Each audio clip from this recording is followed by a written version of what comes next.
Hello, everyone. I hope you guys are having a good week so far.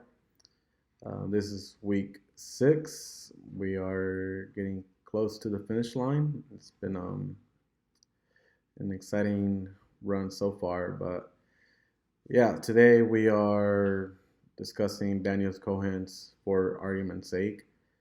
I agree with pretty much his whole presentation on the different kinds of arguments and how we move from argument of war to active disagreement. I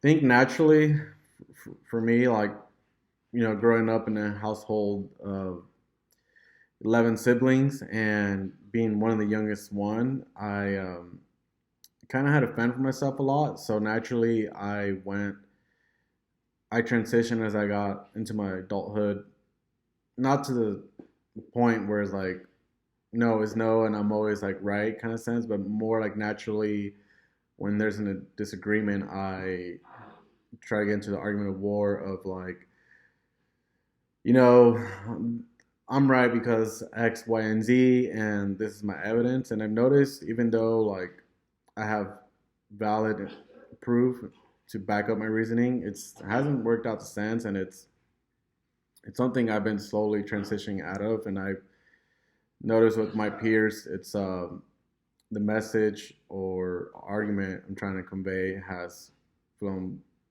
flown and gone across better and provided better results.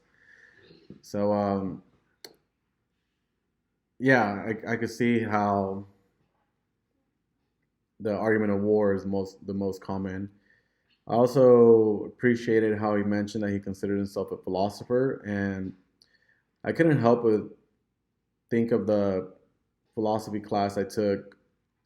Pretty much like it was deductive argument, and it touched base on the premises of whether an argument was valid or invalid based on, is a statement true, and if it's true, is it coherent with the conclusion or the evidence found, and if it was valid, and vice versa. If it wasn't, it became invalid.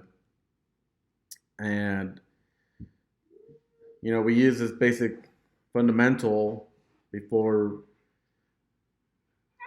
we begin an argument. Are we, you know, what we're beginning to argue, is this going to be a valid argument? Is this something that we're going to convey and it's 100% true, or is it a faulty argument to begin with? And I think moving forward with my academic writing, that's something I could consider, you know, as I try to persuade my reader.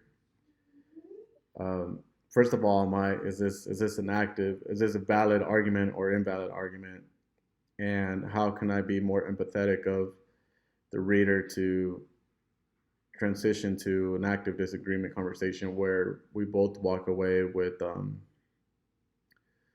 fundamental or knowledge of the new subject matter.